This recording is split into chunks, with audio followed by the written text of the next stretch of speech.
Ek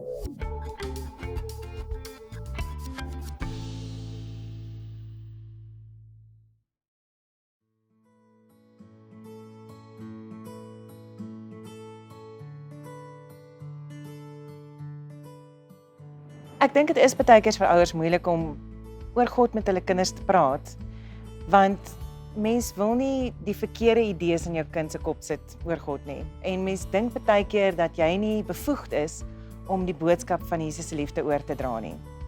Maar ek sê nou vir jou, as jy 'n mamma is jy die beste persoon om God se liefde oor te dra aan jou kind.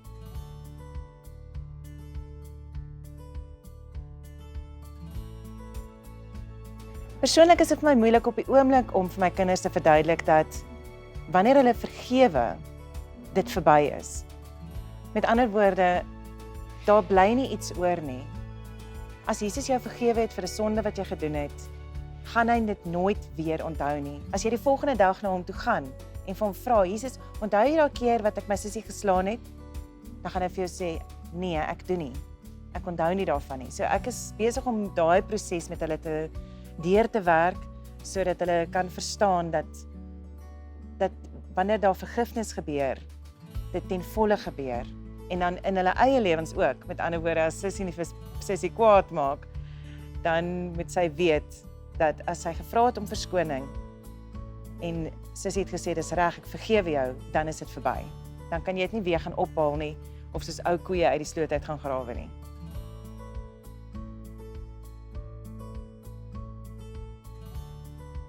Jy kan jou kind leer bid van so klein as moontlik.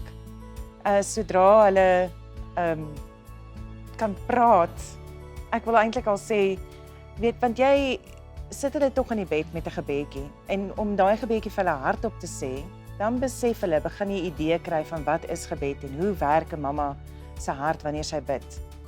So Kiana hou nie baie daarvan om hardop te bid nie, maar ek weet sy praat met Jesus. Brunei hou daarvan om voor almal te bid en vir ons, sy bid elke aand vir ons om die tafel. So dis vir haar lekker en sy weet ook al waarvoor om dankie te sê. Die ander ding wat ek doen is in die oggende voordat ek hulle aflaai by die skool, is dat wanneer ons sit en ek sê vir hulle kom ons bid gou. En dan bid ek vir hulle en ek spreek 'n seën oor hulle uit vir die dag. En elkeen kry 'n afsonderlike deel in die gebed wat ek persoonlik vir die Here vra om vir Brunei of vir Kiana op te pas daardie dag. En dan ook vir mamma en pappa. En so leer ek hulle dat jy kan op enige plek vir die Here bid. En jy kan op enige plek met die Here praat. En vir Kiana nou begin toetse en eksamen skryf, leer ek haar ook dat sy moet hard werk, sy moet leer, maar voordat sy skryf moet sy vir Jesus vra vir helderheid van verstand en dat sy die vrae reg sal verstaan.